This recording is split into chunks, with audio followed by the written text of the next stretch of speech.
Good morning and welcome to our monthly training. Today's topic is we are going to talk about how to list, negotiate, and close short sales without speaking to the bank and not costing your client any money.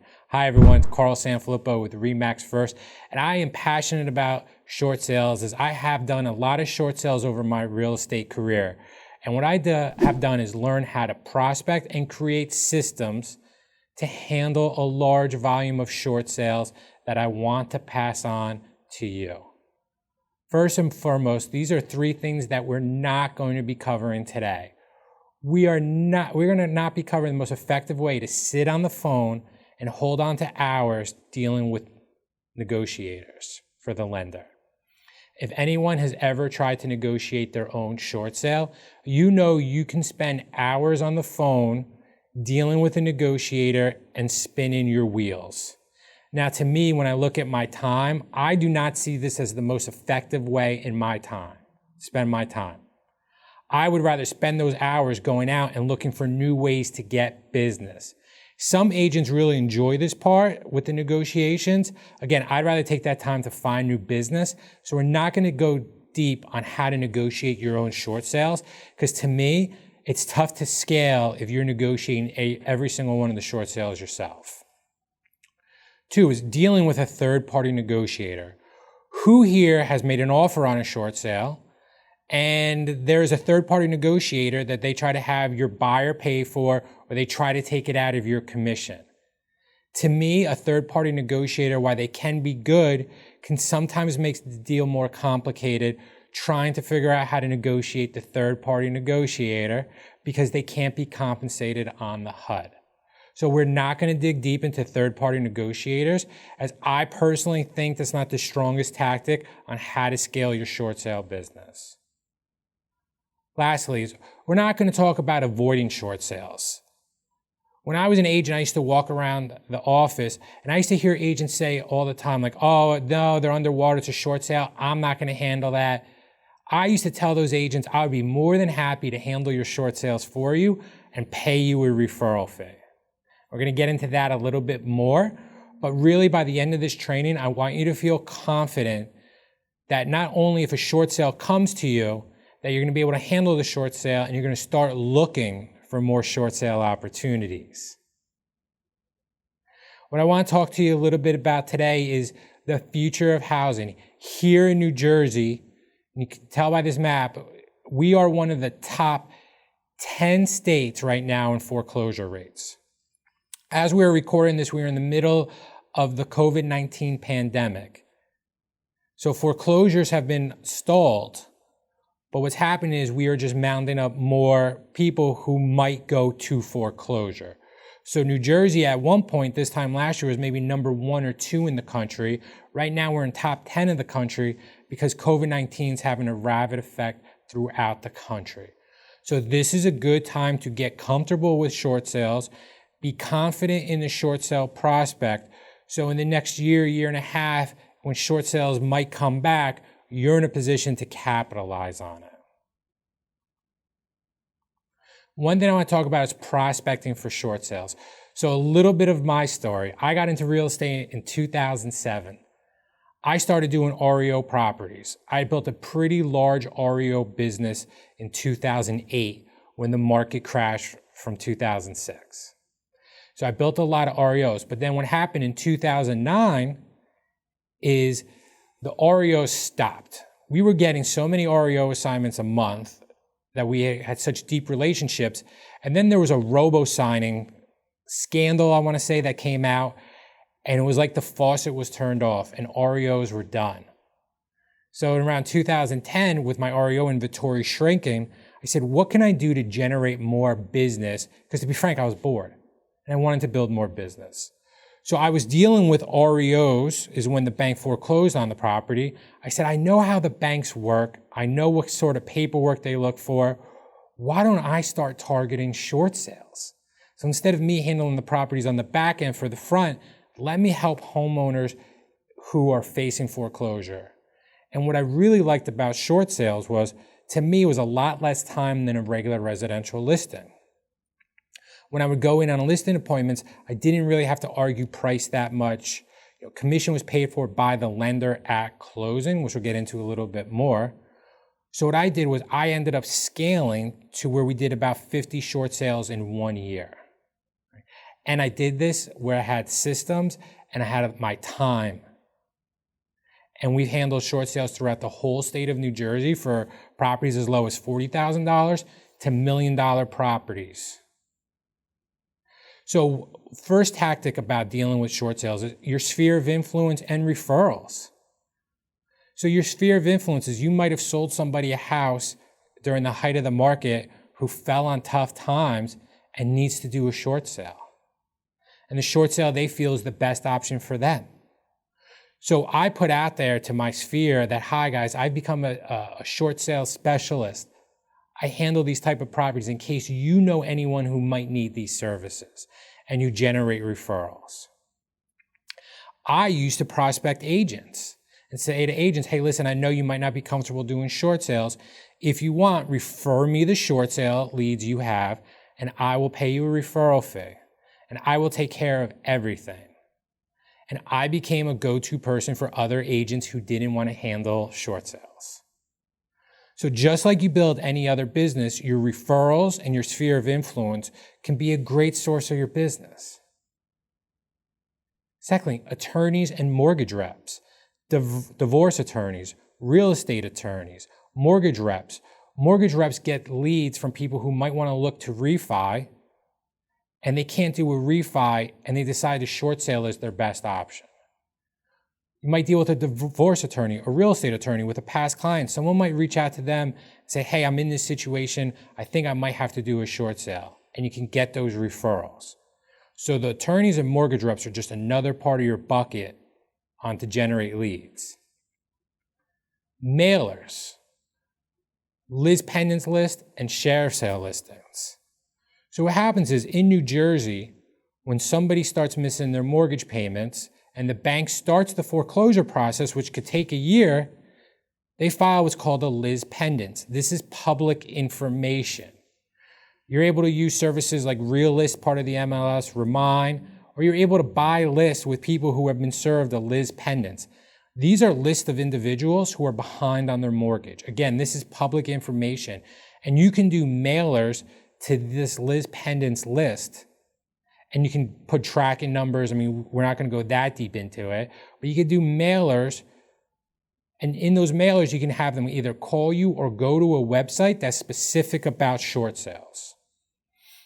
Right? If you're going to do a mailer and send somebody to your website, don't send them to a website where you search for houses.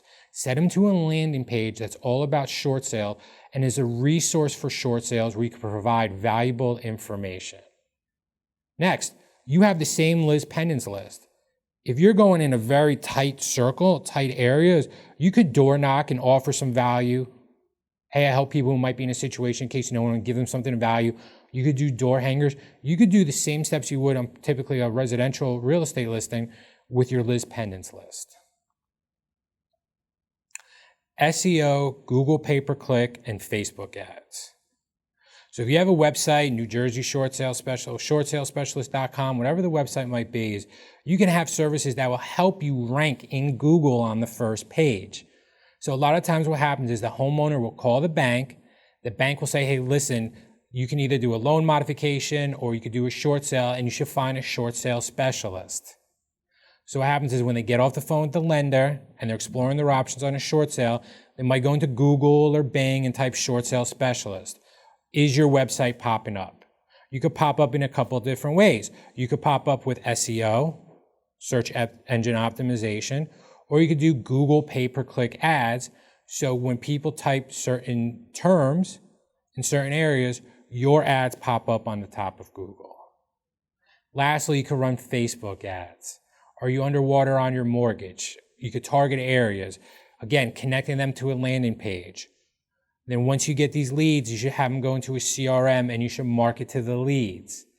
I had an instance where I sent a handwritten letter to a Liz Pendant in Hillsborough. I stopped doing short sales. She called me 3 years later to say, hey, I got this letter.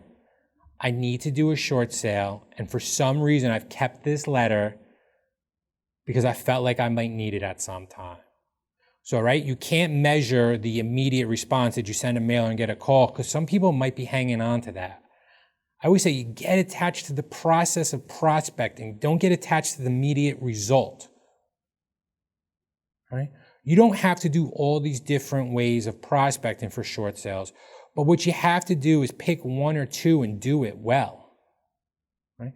This training is not going to help you get more short sale listings, but what this training is going to do is lay the foundations of actions and steps you can take to generate the business. And listen, you might be watching this video right now and there's no short sale inventory. That's fine. But will you be in a position when there is short sale inventory to capitalize on that inventory as things change? The only constant in this business is that things change. Are you going to be ready when things change? Or are you going to be behind the eight ball to other realtors who are already on top of this? So let's talk a little. So we talked a little bit about the prospect. And again, I'm giving you all a brief overview. If you want to go deeper on some of this, please see me, reach out. Right? There's plenty of resources to help you do it. But all of these lead generation tactics I have done and figured out on my own. And for agents in our offices, we have a lot of this marketing stuff already created in the center that you could repurpose to yourself. And if you're looking to get a list, there's websites like ListSource, ListSource is a big one. There's plenty of list companies where you could buy this information, or you can pull it out of the MLS tax records through Realist or Remind. Right?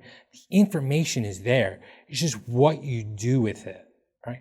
Again, now the website, I built a quick, simple short sale landing page, a Bouge, which is the Remax system. You create a quick landing page all about short sales. If you're using KV Core, you could build a landing page that's all about short sale, and once someone fills out that information, it puts them into an email campaign and text message. Right? It's just marketing. Marketing for short sales is no different than marketing for regular residential listings or anything else. It's just applying it to a different niche. All right? Let's talk about managing the short sale process. From the first time a homeowner calls you until you meet. This to me is crucial. I've talked about tracking phone numbers before. So anytime I had a short sale lead marketing campaign, I would have a specific phone number that I would use. So when that phone number would call me, I would save that number and it would actually ring short sale lead. I knew to pick up that lead and I knew which direction this conversation was going to go. Now there's plenty of services like Call Fire, Better Voice that you can use to get these phone numbers, or you can simply get a free Google Voice phone number and set it up. If you're interested in setting up tracking numbers or learning more about it, feel free to reach out to me. We've helped set up a lot of agents do this, just in their regular business. But I wanted to know in my busy day that when my phone was ringing, I wasn't missing any leads. Because who here watching this has had a lead call them, you missed the call, and for the life of you, you can't get that lead back on the phone? Right? So what we do is when they call is we are ready to pick up that lead and work with them. And vice versa, if we got an email inquiry from our leads website, it would go into our CRM where we would send out a video and put them on an email campaign. Right? It's marketing, and it's just marketing to a different niche. So for the first time we speak with the homeowner, we say to the homeowner is, listen, our services are completely free. We understand you're in a situation with a short sale, and this is the option that you feel is best for you. I'm never going to charge you or ask you for a dime. But what I'm going to ask you for is your time. And you're like, what do you mean you're asking me for my time? There are documents that I'm going to need from you for the short sale package, where I am only asking you to get me the documents that I need in a timely fashion, because if you don't, I can't help you. And if you're not getting me what I need, is I will release you out of the listing, as I don't want to waste your time nor my time. These are the expectations I have working together. Does that sound fair to you, Mr. and Mrs. Homeowner? And the reason I do this is I set the expectation up front of what I expect. I am taking control of the situation, which I see too many agents afraid to do. But I only get paid on a short sale, or you only get paid on a short sale at closing. So if I'm not getting the documents and everything I need to successfully get the negotiation through, it's not going to work. And I don't want to waste my time. So I tell them up front, I'm going to say, I'm going to email you a checklist of documents. Start putting those documents together. I also walk through the process with the homeowner of saying, hey, this is what happens. We list the house, an appraiser comes out, based on their situation. I try to get them to speak to an attorney that I refer or that they have about the situation so that they know the legal ramifications. I never give tax advice or legal advice. I never say that it's going to be deferred and that they won't get a 1099 on the sale of the house for the debt that they got forgiven. I let the attorneys and I let the lawyers explain that, right? And I tell the homeowner, I never guarantee a successful short sale. What I could tell you is that I could guarantee you that we're going to do our best and put you in the best position to get a short sale done, but I can't guarantee that the lender's going to do this. And I always remind the homeowner is the contract's between me and you, not me and the bank. The bank is just a third-party contingent of it. I've dealt with short sale owners where I felt like I've had to drag them across the finish line, but I've also explained to them, remember our first conversation of what do I expect? And I've also had homeowners who weren't getting me the paperwork and everything we need, and I said, hey, thank you so much, but at this time, I'm just gonna have to release your license. I understand if you're not ready to, your listing.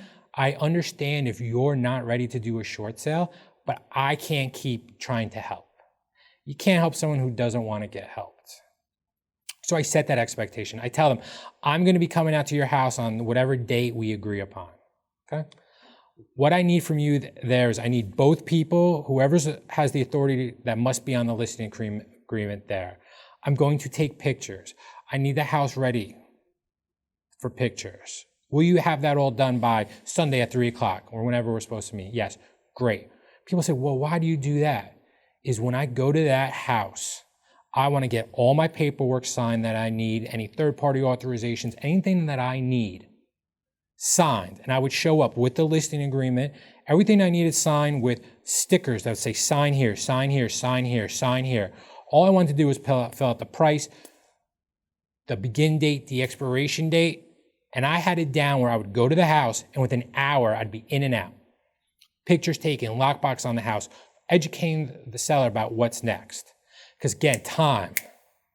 I didn't want to spend 3 hours at the house. I didn't want to have to make 15 trips back and forth. I had the lockbox. I had everything with me. I had a professional camera to take pictures so I could get into it and get out and go once. Right? And then when I scaled it, I had someone working with me that I was able to give them the file, they'd negotiate a licensed person, and then we'd pass it off to the attorney who handled the negotiations. This is how we were able to scale and save time. And what was great about this was I didn't have to worry about doing open houses. I didn't have to worry about doing broker opens. I was providing a service to the seller. I would get testimonials. I would send those testimonials out to any prospect I had that was in my marketing funnel. We've helped homeowners, and there's such a great feeling. And what most sellers tell me at the end is I feel like a weight has been lifted off my shoulders, right? So we talked a little bit about how to handle the short sale listing appointment. You want to make sure you're making the least amount of trips to the house as possible, especially if you're casting a big net, right? Your time is your money. So again, go out there, have everything prepared, get everything signed up, because we've done all the education over the phone consultation. We've set the expectations of what we want. So my goal is I go into the appointment, get everything signed up, I'm out. And we're providing value to the homeowner. We're giving them free content and information, and we're setting realistic expectations for the homeowners. Again, I'm telling people, I can't guarantee that I'm going to get your short sale approved, but I can guarantee we're going to get all the paperwork and everything we need to the bank to put you in the best position to get the short sale approved, right?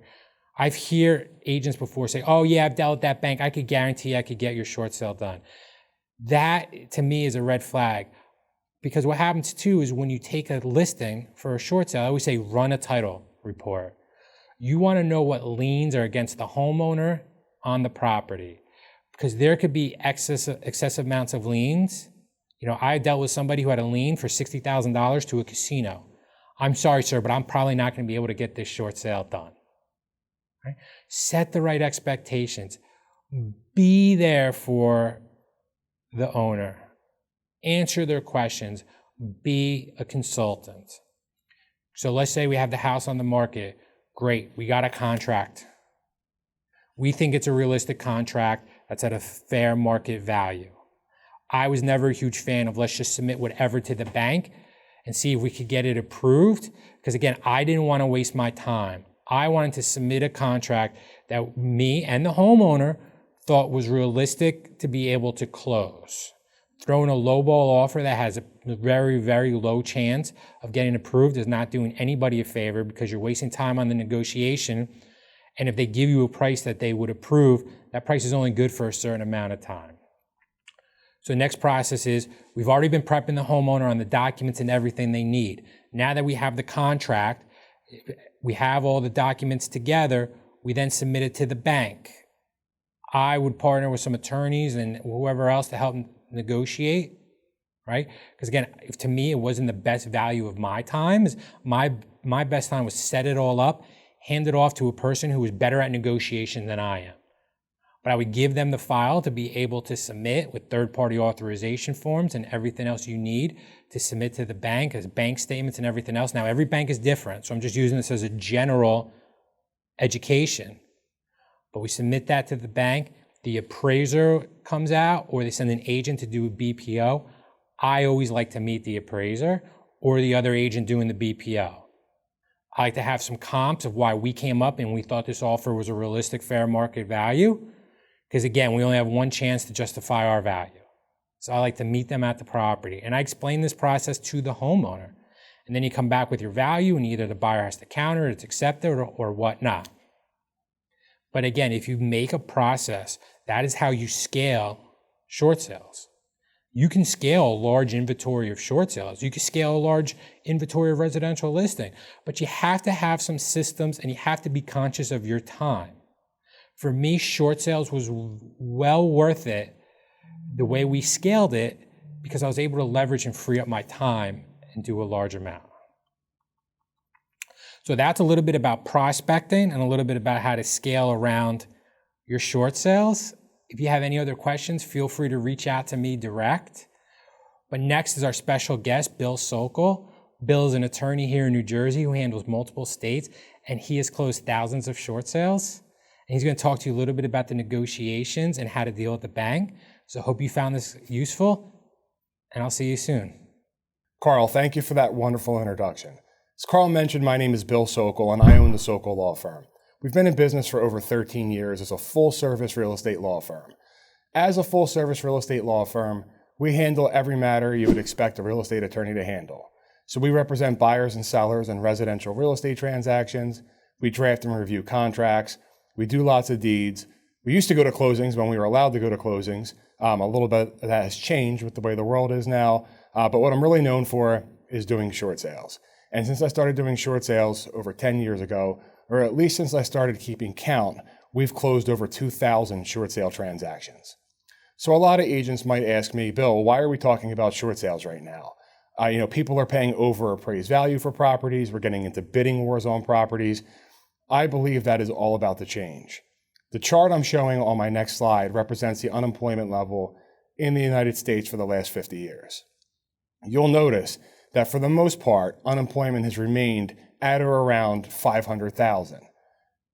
You'll see spikes here and there. You'll see spikes during the stock market crash of the 80s. You'll see spikes when the dot-com bubble burst. You'll see spikes from when the financial crisis hit. But one thing you're going to notice is this year. And what you'll notice is the amount of unemployment is at historical levels. Even New Jersey, which isn't represented on this chart, is at historical levels. I believe the current figures are about 1.8 million New Jersey residents who have filed for unemployment benefits. A lot of these people are going to be needing our help with short sales in the short term to near term future. A lot of realtors might say to me as well, Bill, didn't the government pass all these programs to help people avoid them doing short sales or avoid them going through foreclosure? And the government has passed a variety of programs, most notable of which is the forbearance program, which is what I want to spend the majority talking about on this particular slide. So under forbearance, your mortgage company will allow you to temporarily miss a fixed amount of mortgage payments. Let's say 6 months worth of payments. After the 6 months goes by, you have to resume making your normally scheduled mortgage payments, and the 6 payments you miss get added to the back end of the mortgage, meaning you don't have to make those payments until you go to sell the property, or you go to refi the property, or the loan matures after 30 or so years when you pay it off. You won't incur any late fees. You won't incur any credit damage. So while it sounds like a great program, the success of this program is based upon the fact that you'll be able to go back to making your normally scheduled payments when it's over. And that's where this program fails. Everybody who lost their job, or their spouse lost their job, or their business failed, has to go back to making the same exact amount of money they were before the crisis hit. A lot of people aren't being able to do that. A lot of people are without jobs, or they're unable to get a job paying the same amount of money. And when that happens, you're no longer able to afford your mortgage. And when you fall behind on your mortgage, you may end up in the foreclosure process, and you may end up doing a short sale as well.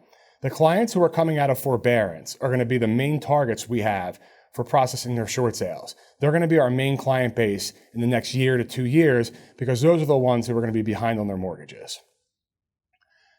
When I used to do these presentations 10 years ago when I first started doing short sales, everyone knew what a short sale was because it was basically the hottest thing in the real estate market. A lot has changed since then, and even though I'm still doing plenty of short sales, there's a lot of agents in the business, especially new agents who have never done one before. So now when I do these seminars, I always start with what the definition of a short sale is. And a short sale is basically a real estate transaction where the proceeds from the sale are going to be insufficient to cover the homeowner's mortgage liens and closing costs. Okay? So again, it's a real estate transaction where the proceeds won't cover the mortgage and closing costs of the homeowner. There's another term people use for this situation. Some people call it an underwater property. Other people call it a property that's upside down. And both of those terms are correct. What we're basically talking about is a client who owes their mortgage company $200,000. You as a realtor know that the fair market value of the property is only $150,000. That leaves a $50,000 deficit. So if your client wants to close on this transaction, they have to bring a check to closing for $50,000. How many of your clients have that kind of funds to bring to closing? Not many. And so what makes a short sale so great, and why people in this position are doing short sales, is because in a short sale, that $50,000 difference gets eaten by their mortgage company. In other words, the homeowner gets to break even rather than bringing that check for $50,000 to closing. The bank will eat the money. Let's look at how a short sale situation comes from the beginning. Let's take a look at a short sale scenario from the very onset of financial hardship. On this slide, we have my friend Amanda. Amanda is going through some sort of negative financial circumstance. Maybe she's getting divorced. Maybe she lost her job. Maybe she's having COVID quarantine issues and is unable to get a job at the same value she had before. Either way, Amanda's in financial distress, and she's looking at her bills, and she's starting to realize she can no longer pay her mortgage. When a person realizes they can no longer pay their mortgage, what they'll typically do is they'll call a realtor to come evaluate the property. Amanda's going to call you, ladies and gentlemen, to come to the property and hopefully list it for sale. But in the case of Amanda, you're going to have a very difficult job because you're going to have to explain to Amanda that her property is upside down or underwater, or that she needs to do a short sale. And once you do that, Amanda's going to start hammering you guys with questions. She's going to ask, do I continue to pay my mortgage? She's going to ask, do I have to make repairs to the property? She's going to ask if she's going to have to bring money to closing. She's going to ask what's going to happen to her credit. She's going to ask if she's going to owe the IRS any money as a result of doing the short sale. These are all, or for the most part, complex legal questions that you don't want to answer. So when Amanda starts asking you those questions, I want you to refer Amanda to me. Refer Amanda to me so that I can address all of those legal questions for you. I can tell Amanda not to pay her mortgage. I can tell Amanda that she's not going to owe any money when this is over. I can explain to Amanda what the consequences or the tax consequences of doing a short sale are. I can also explain to Amanda that me and you, agent and attorney, are working together as a team in her time of need to try and get her out of this distress. I can also manage her expectations and answer any other questions she has. The consultations, aside from being free, are essential to the short sale process, and every single one is scheduled through my office. We try to make the short sale process as easy as we can for our realtor partners. People like to overcomplicate short sales for no reason. We try to keep the process down to 3 steps. Number 1, find the short sale listing. Find the short sale listing so that I can have that consultation. Number 2, sell the property for as much as humanly possible. Sell the property for fair market value. Don't undersell it. Sell it for what it's actually worth in the current market and its current condition. And then finally, send me the agreement of sale. That's all you have to do, right? Once I have that agreement of sale, my staff will begin collecting paperwork from all parties involved, formulating a professional short sale package, sending it into all the mortgage companies, and negotiating to a conclusion. And clearly, if the short sale gets approved, we're going to coordinate clearing title and settlement with the title company, and we're going to prepare all of the conveyance documents, get them signed ahead of time, and get them overnight at the title so we can close in a timely manner. But why would you want to use an attorney at all? I mean, when I used to do these presentations live, there were certainly always realtors who still handled short sales on their own. So when someone asked me, why should we do a short sale with an attorney as opposed to processing it ourselves, I have 3 big reasons. The first is the time factor. Anyone who's ever been involved in a short sale understands that they take a very long time to process. You literally have to be chained to your desk, right? Come to my office. My girls and my attorney are chained to their desk, right? They're literally on hold with the mortgage company, texting realtors updates and emailing clients for paperwork. That's what needs to be done if you're going to process your own short sales. You can't be out showing houses because if Bank of America calls you on your short sale and you don't answer, you might have lost a week in processing time. So as agents, your time is much better off showing houses and getting listings. Let my staff, who is getting paid for it, handle the short sale processing. Number 2, you get to avoid being sued, right? Who doesn't love avoiding being sued? Nobody wants to be sued, right? The unauthorized practice of law is one of the biggest reasons realtors get into legal trouble. I'm not saying that processing your own short sales makes you a lawyer or crosses over into the unauthorized practice of law, but it gets close. And certainly the questions your client's going to ask. Remember, I mentioned them a moment ago. Do I pay my mortgage? Will I owe the IRS any money? These are legal questions. These are only questions that a lawyer like myself should be answering. Having me involved in the process ensures that you get to deflect those difficult questions onto me. And the best part about using an attorney or a law firm to handle your short sales, especially us, is that there's no charge for my services. I don't charge the homeowner. I don't charge the realtors, the buyer. I get paid by the seller's mortgage company. And I get paid at closing, and I only get paid if I'm successful. So you truly have nothing to lose having our firm involved in your short sale processing. If I'm right and the number of short sales greatly increase, I want you to understand there are certain pitfalls you want to watch out for. There are certain things that are going to make the short sale more difficult than it needs to be. The first thing you want to watch out for is uncooperative sellers. For example, a seller who won't give me paperwork. Obviously, to do a short sale, I need bank statements and tax returns. If the homeowner is not going to give me that stuff, they can't be a short sale client. You also want to watch out for divorce situations. A lot of short sales come from divorces. You want to find out from the very beginning which of the 2 spouses it needs to be involved in the short sale process. There's a very good chance that I'm going to need both of them involved in the short sale. Even if there was a quitclaim deed signed, I may still need them to supply short sale related paperwork. So whenever you have a short sale listing that comes from a divorce, make sure I'm involved early on in the process so that I can provide the correct guidance. You also want to watch out for sellers who want to live in the property for as long as possible. In some short sales, when the homeowner's not paying their mortgage, they don't want to ever leave, right? They're living for free, so why should they be leaving? If I talk to a client and they tell me they want to stay in the property for a year and save money, that's not a good candidate for a short sale. And the reason it's not a good candidate for a short sale is because I'm probably going to get it done well before a year. And if they refuse to leave, they're going to be in breach of contract and they're going to cause a world of trouble for me and you. You also want to watch out for sellers who demand money as a condition of doing the short sale. So make no mistake, the seller's compensation in a short sale is my office making their debt disappear, right? In a lot of cases, I'm making $50, $60, $100,000 disappear into thin air of their debt, right? That is the payment they receive. But again, in reality, I understand that they can't use that compensation to go into a rental or to put a deposit down or a security deposit down. They need cold hard cash. So in a lot of short sales, I'm able to get them a few $1,000s at closing. It's called relocation assistance. But you can never promise it to the homeowner. You can't promise them relocation assistance to get them to sign your listing agreement. If you do that and the bank turns it down, you're not only going to look bad, the client's going to refuse to leave. Okay, I've seen it happen before. So those are some things you want to watch out for when it comes to sellers. When it comes to buyers, you want to watch out for buyers who refuse to pay a fair price for the house. I call them lowball buyers. Buyers whose sole purpose is to try and steal the property. You have to understand, a buyer who's trying to steal the property is trying to maximize their profit. The seller's mortgage company is trying to minimize their loss. Those two goals are so far apart that it's often impossible to reconcile them. So my advice on every short sale listing is to list and sell the property for what it's actually worth and advise our client to turn down any lowball offers that you receive. You also want to watch out for buyers who are under a time crunch. For example, a buyer who just closed on the sale of their property and has nowhere to live.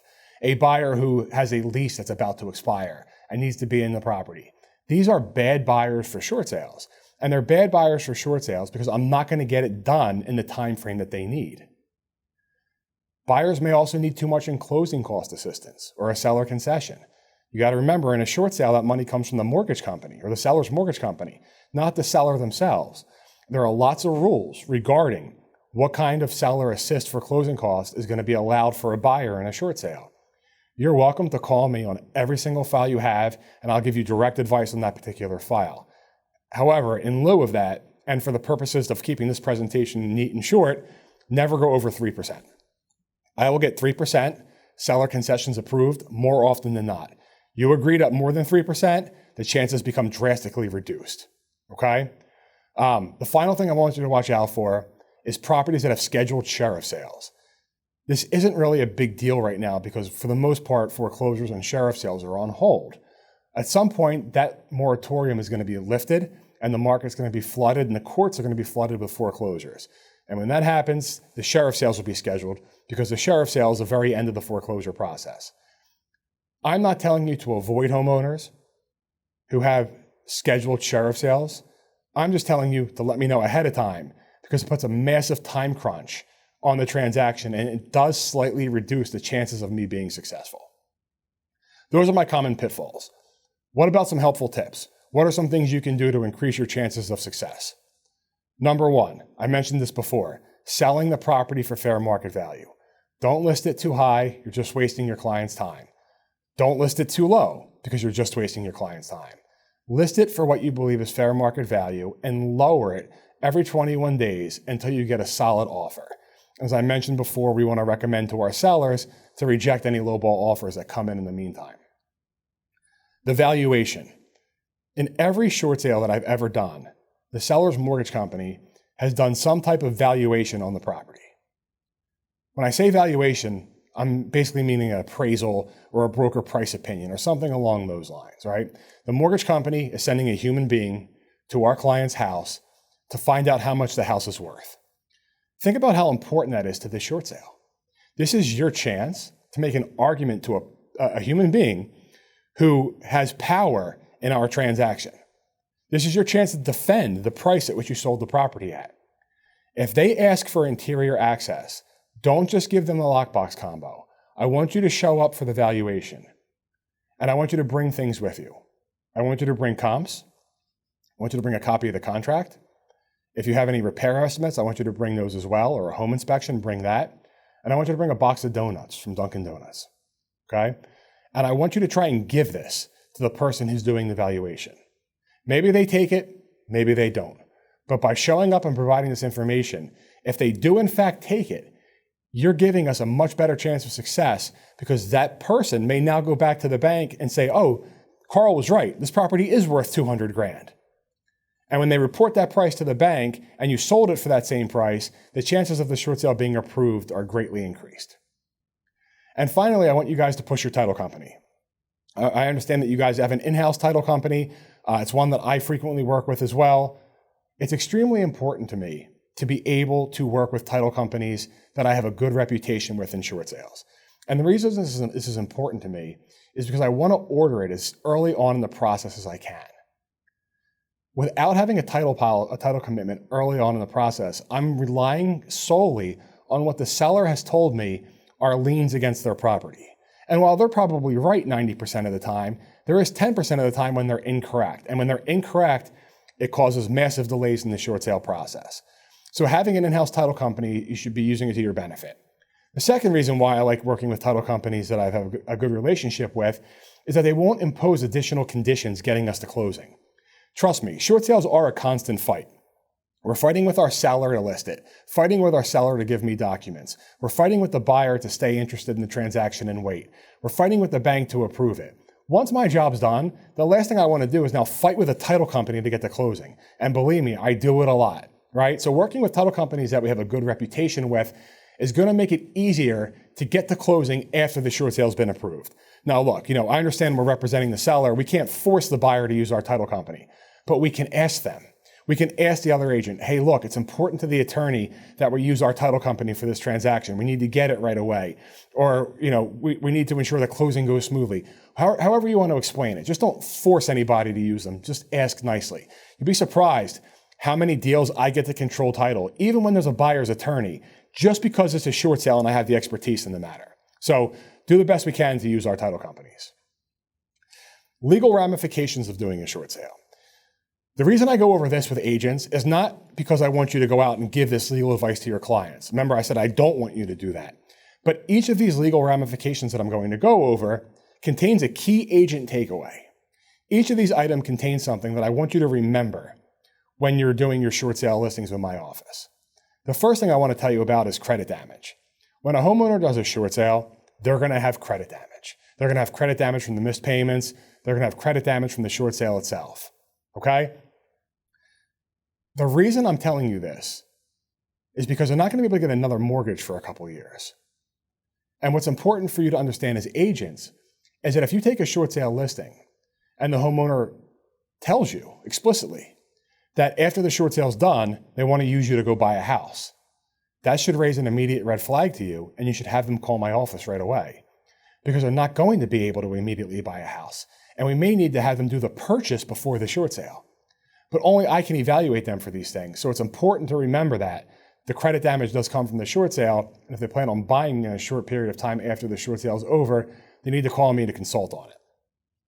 Second thing I want you to know about is that most short sales, in fact, almost every short sale I've ever done, our clients walk away without owing any debt. However, there are a small handful of short sales where that's not the case. I have done short sales where the homeowner still owes their mortgage company money after the closing is over. And I know it sounds crazy, but it doesn't happen very often. But it does happen. TD Bank, for example, or Citizens Bank, or the USDA. These specific lenders and loan types may not forgive the remaining balance. Okay? Again, you're not going to be giving this advice to your client, but if you take a short sale listing and they mention, yeah, I have a mortgage with TD Bank, it should raise a red flag right away. I got to have this guy call Bill so Bill can explain to them what's going to happen in the short sale. Most people are okay knowing this consequence if they're warned about it well in advance. So if you ever come across any of these lenders or loan types, again, just make sure that they consult with me. And even if they don't have one of these lenders, I still warn them of the possibility of taking on some debt when the short sale is over. And because it's such a rare occurrence, most clients are still okay proceeding knowing of its rarity. The final legal consequence I want to make you aware of is that when we do short sales for clients, it may result in some sort of tax implication for them. When you do a short sale and it's successful, I mentioned before, the mortgage company is most likely going to forgive whatever debt is left over. You guys might remember my Pac-Man slide before, where I said that the $50,000 difference gets eaten by the bank. In a short sale, that $50,000 difference is considered taxable income by the IRS. And the homeowner is issued a 1099, same way you're issued a 1099 from RE/MAX. Okay? And a homeowner may be required to report that as income and pay taxes on it. However, it's extremely unlikely that our clients are going to have to pay any money to the IRS. Out of the thousands of short sales I've done, I've only had a handful of clients that actually were responsible for paying the tax on the canceled debt to the IRS. Okay? There are a number of loopholes our clients can use to avoid this. And I go over all of these loopholes during our consultations with the clients. If you'd like to learn more about those loopholes, you're welcome to call me on my office or my cell phone anytime, and we can talk tax law for as long as you'd like. But for purposes of this presentation and the key agent takeaway, what I want you to know is that this also applies to foreclosures. Okay? And I envision a situation where a realtor that I work with is on a listing appointment and they tell the homeowner it's going to be a short sale, and the homeowner starts acting crazy and tells the realtor to leave their home. The homeowner says, my coworker did a short sale and he owed the IRS $5,000. So now I don't want to do a short sale at all, right? They're going to tell you to get out of their house and they're going to walk away from the property. What's important to me and what I want you to understand is that if they're going to walk away from the property and let the bank foreclose, then they're also going to get that 1099. So what you're going to do, rather than leaving the house, is say to this person, look, I'm not an attorney, I'm not a CPA, but I understand that this tax may also apply to foreclosures. Why don't you call Bill Sokol, the attorney my office works with? He'll explain everything to you. And then I'll be able to not only give them the correct legal advice, but also save that listing for you. So just to summarize my procedure, if you didn't know me before, now you do, and you do understand that we specialize and handle thousands of short sale transactions. We have the staff and the expertise to handle the files that you bring to us. And speaking of bringing them to us, I'm expecting you to bring me a lot, because I strongly believe that when forbearance programs end and the market gets flooded with more inventory like foreclosures, prices are going to go down and people are going to be in trouble. It's going to give a rise to a number of short sales that are coming in, and I'd very much like to work on them with you, ladies and gentlemen. I make your procedure as easy as possible. Find the listing, refer it to me, sell it for fair market value, send me the contract. That's all you have to do. And trust me, don't handle them alone. Your time is much better spent on finding the listings rather than working on them. Find the listings, don't work on your short sales. Watch for the pitfalls I mentioned earlier, right? Avoid the uncooperative sellers, avoid the buyers that are going to cause problems, watch out for the sheriff sale dates, and then utilize the helpful tips that I mentioned too. Attend the valuation, selling it for fair market value, pushing our title company as much as you can. And I think if you follow these guidelines, you'll find that short sales have just as much of a chance of closing as a regular transaction does. And trust me when I tell you that helping people in their greatest time of distress, and in addition to being, it makes you feel good inside, but in addition to that, you're going to have a client for life. And they're going to use you again when they go to buy in a few years, when their credit gets repaired. And they're going to refer you and me to all their coworkers who never got their jobs back and all their neighbors whose houses are now in foreclosure. So short sales can certainly be a lucrative and important part of your business. Don't shy away from them. And when you do take them on, I will be there to help you in every sense possible. My contact information is on this last slide. I've known Carl for many, many years. I'm sure he'd be happy to provide my cell phone or any other office information you need. I want you to call me, I want you to email me, and I want you to text me on any questions you have anytime. Thank you, and I look forward to working with you all.